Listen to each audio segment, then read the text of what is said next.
Afrobot came back. Yo, why his head like that, bruh? So then they start having the fight of the century. This whole boy got a mushroom top. Head looked like the top of something else that looks like a mushroom, all right? Afro, the coldest samurai, all right? You know what I'm saying? Hey, Corey popped out to, you know what I'm saying, DreamCon. Shout out to that guy, man. The real, you know what I'm saying? Let's get it. So while they fighting, the bad shorty's out here watching from a distance. So she calls up DJ Noodle Barnacle and tells him, Noodle Barnacle, my shit, baby. So bro pulls out his mixtape. Nigga said, I'm about to go platinum with this. And they end up getting jumped by the damn Foot Clan. Yo. All right, ladies and gentlemen. Did he just cut the intro short? CJ, what's going on, man? Time to return once again to the round table of Black Air Force activity. A series that we observe and analyze. 2D niggas going to beat the shit out of other 2D niggas for our joy and entertainment. And ladies and gentlemen, without wasting time, I'm gonna just go ahead and tell you. Today we is going over one of the coldest niggas to ever grace a manga panel in animation itself. And not to mention the nigga's riz is unspoken. But ladies and gentlemen, the coldest samurai to ever do it, this nigga Afro. I mean, come on, y'all. This man was so cold. They had to get Samuel L. Jackson to voice this nigga. I mean, what more evidence do you need? I mean, I'm still gonna do the trial and shit, but y'all already know we got the evidence on deck, so strap in, get some Jeremiah was good. And, without further ado. Were you able to meet Corey? I wasn't at the event when Corey pulled up. Next time, though, for sure. Yeah, alrighty, ladies and gentlemen. Now, to understand how this man became the coldest nigga to ever walk the earth, we gotta go back to the past. Now, as we can see, Afro is a little ugly ass jit. I ain't even gonna lie to you. Yo, that's one of them babies that look like they 60 years old when they born. Y'all know exactly what I'm talking about. Now tell me that bro is not built like the black ass NPCs from Sonic Unleashed. That big ass bobblehead. This nigga is a Funko Pop. And then look at this man, dad. This man looking cold as a mug. So Afro's dad has the #1 headband. And you see, the #1 headband in this world basically means you is the coldest man to walk the earth. You is him.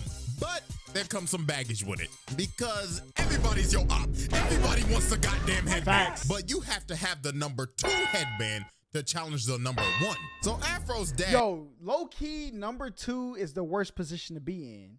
Cause yeah, everybody wants #1. But if you got to get #2 first, that means really everybody's after #2 when you got #1 playing defense on you.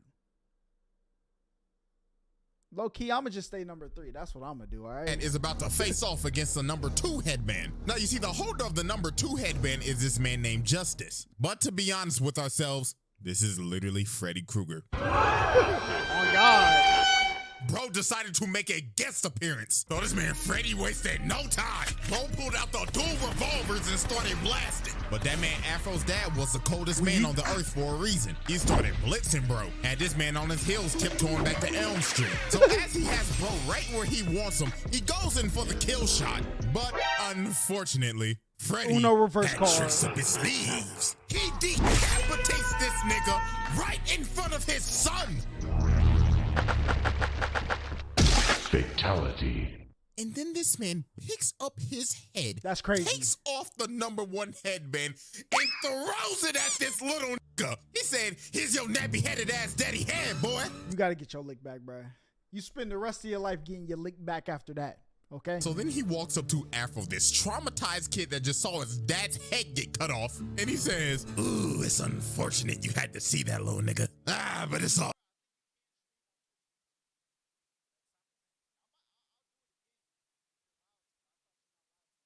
good though, cause guess what? You fair to what? New op pack in the air, this gas or what? Still be alive right now if you nigga. It's a pack watch on Elm Street, nigga! So after Afro just witnessed Freddy Krueger put his dad in a pack and smoke it right in front of his face, his quest for revenge began. Now, I ain't gonna lie, the man went through some tough times. Bro got jumped by some bandits while they was playing with his dad's skull. Bro said, fetch little nigga, and sends him flying and leaves him for dead. but he ends up getting found by Gino in Otsuru, and he ends up getting raised in a sword fighting orphanage and trained in sword fighting under his master, who is going to be very important later on. So one day Afro's out with Gino in Otsuru selling some fruit, and he ends up overhearing these dudes talking about, hey, so is number 2 really back in town? Yeah, man, apparently he's back from smoking all the ops. So this man Afro overheard this, and he decided, I'ma go jump this nigga. So later on, he runs up on bro, beating some cheeks in the room. Hey, yo, what the fuck? And runs up on him like, wait, number 2, nigga. And bro's like, Y'all can't hear me? There you go. hey, bro, chill. You see me busy up in here, don't you? Yeah, fuck all that. Her booty stank anyways. Where's number 2, nigga? Nah, you got to get up and walk away after that one. She got the smelly butt. You got to leave. So bro tried to pull out the strap, but Afro slits his throat, makes his shorty pass out, and just straight up murders bro. Bro cock blocked the dude and killed him. But the dude wasn't dead yet, and basically gave him the Thanos speech, you should have gone for the head, and murks himself. So later on, bro's crew ends up pulling up on Afro and all the kids because they trying to slide back for they nigga. So they pull up on Afro and straight up surround them. They are really about to jump a little kid. They said, we sliding for background character 384. So Afro said, all right, then bet. So he started drinking his lemonade, threw the lemonade at bro, and used it as a distraction to take his sword and decapitate bro, spat his hot ass breath in this dude's eyes, cut off dude's arm, makes this guy kill his own teammate, slices this grown ass man in half, but then Gollum comes behind him and grabs him and starts saying, my precious. But Afro headbutts him, bro misfires. Hold up. Let me make sure we got some sound though. Hold up.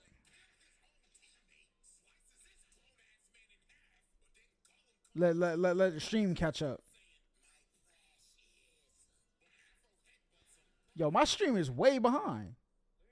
Okay, we got and gets a betrayal. But then this ugly bum right here ends up whacking him. This Pirates of the Caribbean reject looking motherfucker. Then bro starts stepping on him and saying, yeah, we sliding for our nigga Reggie, cuh. But one of the kids ends up throwing a spear at him and cutting off his ear. This nigga's Mike Tyson. Then Afro jumps up and shoves this blade in bro's neck. But then Afro started saying, where's number 2? I'ma kill that nigga. But then bro told him the number 2 is dead and somebody done already killed him. So this is where we're going to end our first flashback sequence, because this is just the first one. Everything will make sense later. So now we go to the present. Now, as we can see, Afro is the holder of the number 2 headband and he is about to get jumped. So this bandit walk up and he like, well, looks like this is the end of the road for you. Repage was good. Samurai. Now, me and my boys about to yank that headband off of that nappy-ass head of yours. You nappy-headed motherfucker. But this man Afro was not phased. Bro spat out the Zaza and hit that pose. So they all start running at this man like some hungry-ass hyenas. So bro shoots this musket, but Afro cuts the bullet in half, and it ends up spreading and killing everybody behind him. And look at all these ugly bastards just running to their death. This was a damn massacre, not even a fight. I don't even think bro broke a sweat. Look at this dodge. It went through the nigga's hair. And this was just disgusting. An absolute bloodbath. Bro sent all these NPCs back to the file logs. So then after it's all over, the lead band is like, wow, why you had to do this to us, nigga? The fuck we do to deserve this, car? Y'all tried to jump me. Know what you mean? Afro's response was? Bro just casually smoked their back. Bruh said, rip bum ass nigga. Then after that, he went to his imaginary friend Ninja, and bro said, hey, pass that shit, nigga. And look at his monstrous inhale. Bro said, God damn. So after that massacre, word starts spreading out that Afro's back in town. Everybody in this bar is shook. They like, boy, ain't no way in hell that nigga real. And I know everybody in this bar gotta be high as fuck. It is smoky as shit. Probably smells like straight Black and Miles, gas in a 2-pack of ass. So this man Afro walk in here and all these sketchy ass motherfuckers are shook. So he walk up to the fine ass bartender, I ain't gonna lie. So she like, hey, how you doing, baby? What you feeling today? Henny, Patron, Crown, Bacardi? I could make a mean ass mojito, nigga. So you think Afro would get a mean ass drink, like just straight Hennessy straight out the bottle? You know what bruh said? Lemonade, ice, cold. What? Embarrassing. Well, everybody like, hey, what the fuck, old soft ass nigga? Look at this big black nigga looking like Balrog. Bro slams the glass of lemonade. And he's like, yo, Oh, they're in the gaming VC on my server. I'm gonna pull up on them in a second after this video. man, nigga, you must drink a man's drink, huh? But Afro lifted up his hand, and Shawty was like, another one? On his tab? So then Big Boy tried to swing at him, but Afro backhands, bro, and sends him in the spin cycle. And look at this unspoken Riz. She was like, God damn. So Afro pulls out this crazy ass looking straw. And she's like, damn, you cold as hell. And bro took a mean ass sip and said, God damn. And after that, it was raps. The bartender was ready to give up the poom poom. Okay. So after Afro left the bar, some dude from the bar followed him, and he ends up pulling out this big ass crossbow and just started shooting. Bro came ready to hit a lick. So while Afro was blocking all the arrows, bro got desperate, so he pulled out the noob tube. Bro said, I'm getting that headband at any means cost. But Afro came down and just made light work of him. Bro stabbed him in the head. Bro said, night night, motherfucker. But after he watched this idiot, is where stuff got crazy. This big ass nigga comes from the top of the cliff, pulls out a fucking RPG, and bro shot that thing, and Afro got blown off a cliff. That brother is slumped. So after Afro gets blown off a cliff, he ends up getting found and taken care of by this, oh my God, just yacht of a, I guess when you just the number 2 coldest nigga in the world, you usually get all the bad bitches, don't you? But Shawty was so bad, she even had this man Afro mesmerized. He ended up seeing her butt booty naked. She looked at him like, hey. And bro just looked at her and said, yacht. But little did Afro know, Shawty was two-timing him the whole time. She was working with the goddamn Peanut Head Collective, the ones that shot Afro off the cliff. So she asked him to stay. She like, hey, so can you watch these fireworks with me? So they went outside, started watching these fireworks, and she just got freaky as shit. She started rubbing up on this man's arm, started kissing him. So obviously, hey, chat, when you really Himothy, all right? Listen, you ain't never got to shoot your shot ever again. You gonna have people coming in, trying to, in between the legs, slam dunk on you, all right? Focus on yourself.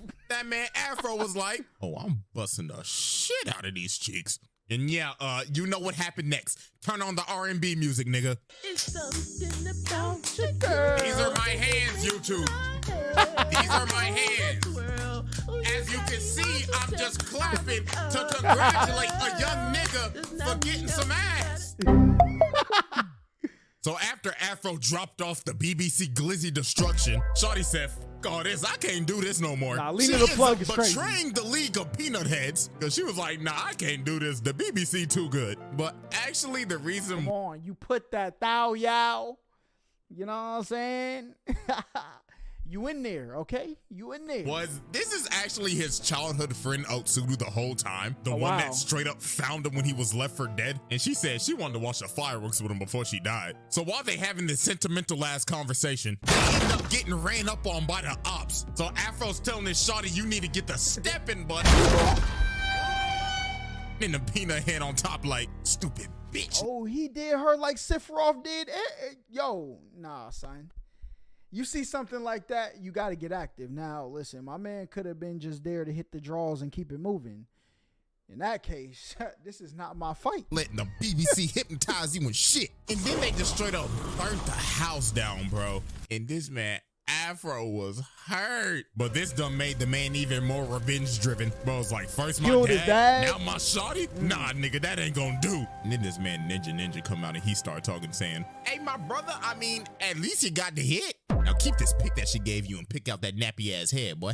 So Afro goes up and runs up on the Empty Seven clan, or basically what I've been calling them the whole time, the League of Peanut Heads or the Peanut Head Collective. I mean, they basically the League of Shadows with peanut heads. But anyways, they ended up making a robot clone of this man. Look at his blood, his face, and his doppelganger. Bro doing the same thing that he doing. So Afro started getting into it with the Afro bot, but I ain't gonna lie, Afro was getting whooped. And then the peanut heads on top like, yes, my brothers, witness that nappy-headed ass nigga get his ass whooped. But that man Afro had to lock in, so that man had to unlock the earliest form of Ultra Instinct, but we ain't know what the hell to call this back in 2007, so he unlocked the power of bob and weave. And look at his elegant ass jump. Then he just slices bro right down the middle. Made light work of that phony ass AI. So later on, while he's basically raiding their palace, he ends up running up on this one peanut head, and bro is just sitting there with some damn headphones on his head. I don't know what bro listening to, but it sounded like he listened to some Cardi leaks. Bro saying, She sucked on my dick. I beat out her back. Duh. Under the floor. Just that BBC.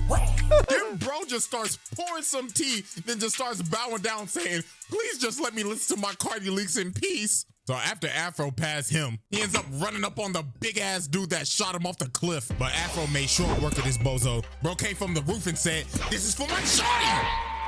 But then dude spawned more peanut heads from his backpack. This nigga is Cell, bro just pooped out the Cell Juniors. So they straight up surround him. So this one run at him, but Afro shoves the sheath of the sword in his chest. And he just throws him at the other dude. And bro's like, oh shit, get off me, brother five. But Afro just picks up their sword and just makes a peanut kebab. So about 5 minutes later, he walks into this next room, and Blood right here think he playing Splinter Cell, but thinks he's camouflaged in the bodies with his night vision. But this man probably had the most brutal death in this entire show. That's crazy. So he trying to sneak him, but then he looking in the thing, he like, wait a minute, where'd he go? Coming right up the top. Rips this man's eyes out, then shoves the thing in his eye sockets. Oh my goodness. But nah, what's even more crazy, this damn Afro bot came back. Yo, why his head like that, bruh? So then they start having the fight of the century. This whole Boy got a mushroom top. Head look like the top of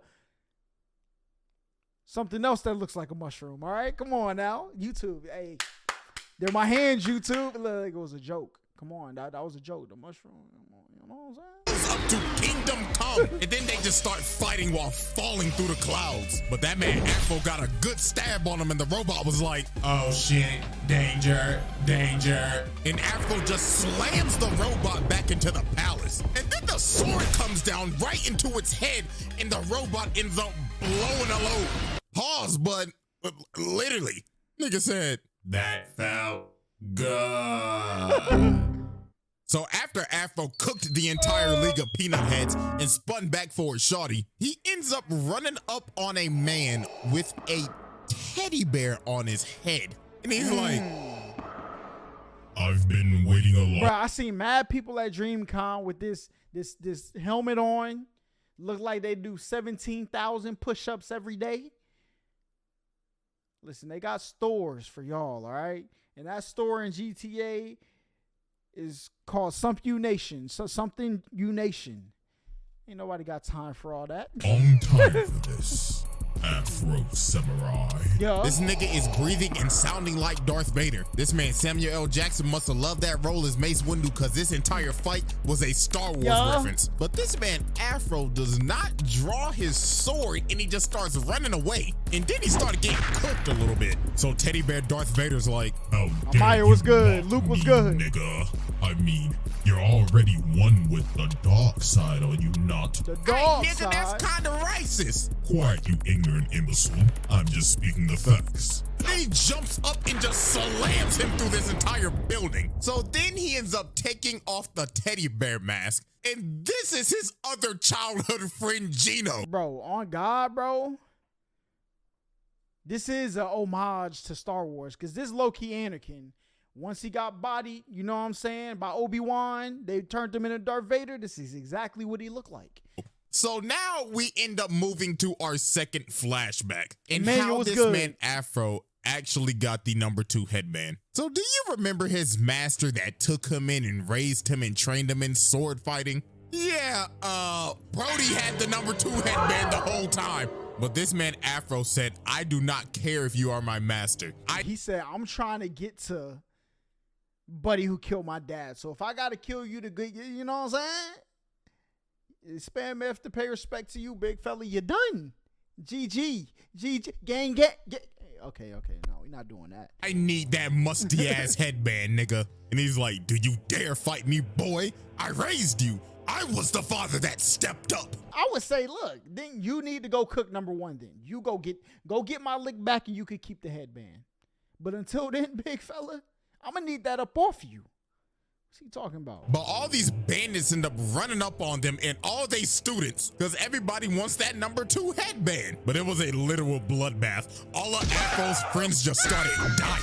Gino got his back blown out. And then after this, his master turns around and he's like, Afro, do you want this fade? And of course, Afro was like, yeah. Saved it for the 1v1 too. Respectable. His master. Bro said, you are not my dad. So that man Gino got up and he was like, Afro, what have you done?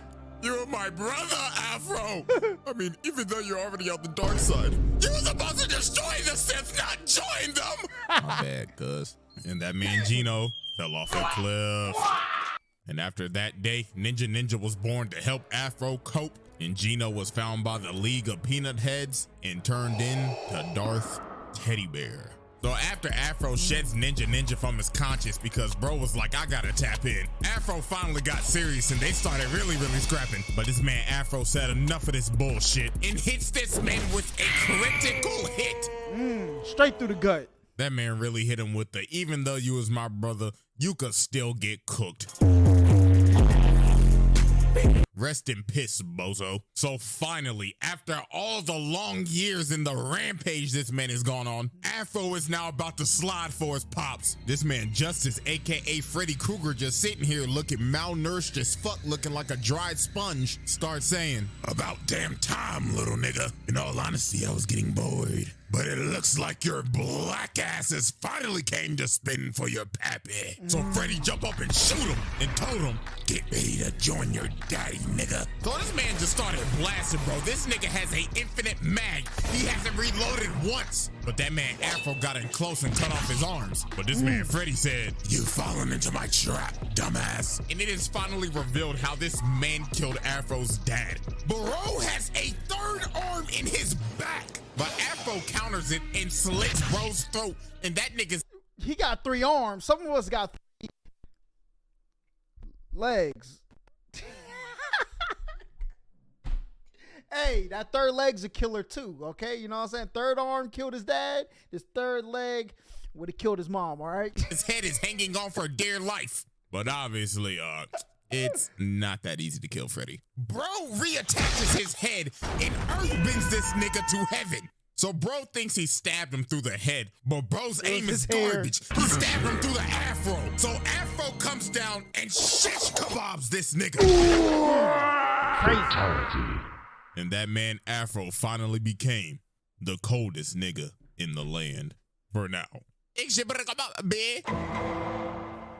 Alrighty, ladies and gentlemen. Now, as you could tell, that was a long-ass Exhibit A. But to be honest with you, that's the only shit bro needed. But Exhibit B stands for bonus. Okay. I mean, come on, who doesn't want a little bonus exhibit from yours truly? So after you know the whole main story happens, there's a movie after this where some bad bitch comes and tries to fuck up this whole nigga's life. And she is also another one of Afro's childhood friends. Why is all of his childhood friends trying to kill him? So she ends up taking the #1 headband from him and ends up resurrecting this man's dad. But what we are going to be focusing on is actually none of that. There is a certain fight in this movie that will deadass make you question your morals. And you will realize, even though this man Afro is the protagonist, this man is no damn hero. So since Afro lost the #1 headband, Afro had to go and search for the #2 again. So later on, while he's on his journey, he runs into some motherfucker looking like he just got off the set of Pocahontas kidnapping some kid. But obviously, bro started shitting bricks when he realized, oh shit, nigga, that's Afro. So bro tried to shoot him with his shorty, but that man got cooked in like 0.5 seconds. Blood got his face sliced off. So then this man's dad comes, and he's like, hey bro, I appreciate you saving my kid and everything, dude. Judging by your appearance, are you here for Rolling Loud, brah? What? Brah? You got to be. Come on, bro. Let's go get some drinks before the concert. And this man was not lying. While Afro was getting drinks with this man, these motherfuckers is dead ass having a music festival. Nah, look that's at the dude crazy. right here, bro. Like, yo, y'all know what the fuck going on? It's your boy DJ Noodle Barnacle in this motherfucker. Make some motherfucking noise. Noodle Barnacle? I want all your bitches and niggas to get the fucking jumping. Let's get it. Yo.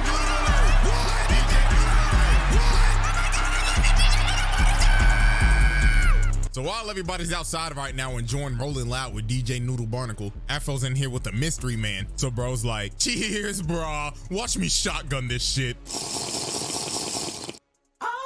So while they continue to talk, the man says, you know, dude, he's not even my real kid, man. You see, his father died to a nigga with an afro. Oh, that's my friend, is very unfortunate. I'm sorry to hear that.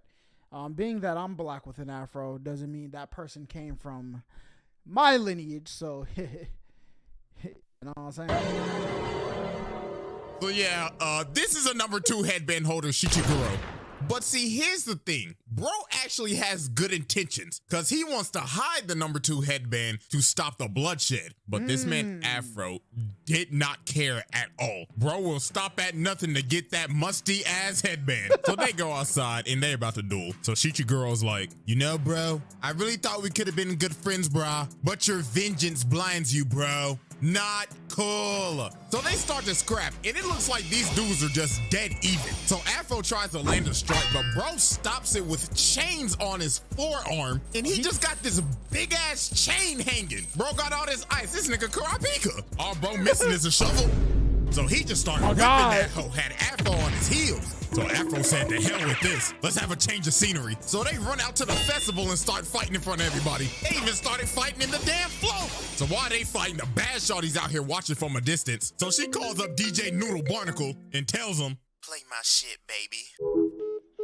So bro pulls out his mixtape. Nigga said, I'm about to go platinum with this. And they end up getting jumped by the damn Foot Clan. I guess this man Shredder said, y'all best get ready for my trial. So this man Afro had to deal with these middle of the boss fight NPCs. So after these two literally murder the entire Foot Clan, Chichiguro's like, let's go ahead, finish this off, brah. Mano a mano, bro. So they started scrapping again and they are still dead even. But this man Afro pulled out one of the dirtiest tricks I have ever seen. DJ Noodle Barnacle drops from the float.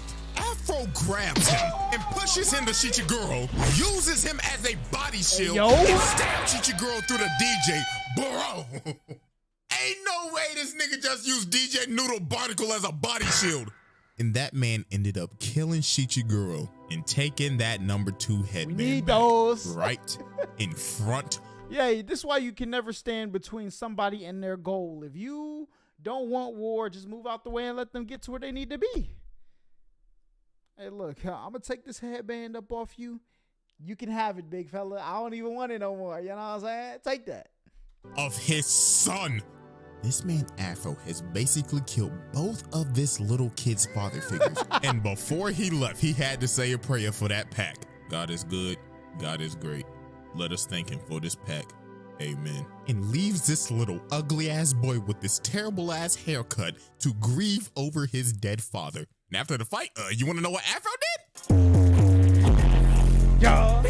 But no, it actually gets crazier from here. So after this man basically killed his Frankenstein ass father and got the number 1 headband back, the little boy ended up following him. And Afro, what's about to happen, chat? What is this? mean mugs little bro and hands him the number 2 headband and tells him, Square up. come get it back in blood. This man's a demon, all right? He's a demon. He did this kid the exact same way Justice did him all those years ago. And the cycle of revenge continues. No, bro. This nigga's a demon. Well, that's a dark way to end off a video. Well, at least it can't possibly get worse than this. A little longer than a few minutes later. Down in the manga at the end, Kotaro face off with Afro, but he... Oh, I'm a fucking puke. I'm fucking sick! Yo. What? Come on now. Hey, look, Afro Samurai, listen, a sword slinging demon, all right? That man is wielding around that sword and taking off on everybody, okay? Listen, if I was in this world, I'm never getting a headband. I don't even want no smoke. I don't even know what the purpose is in being number 1. I am number 1 2 is not a winner, and 3 nobody remembers. I don't care about being ranked, okay? I'm gonna be me and alive. All right, chat. That's what I would do. Okay.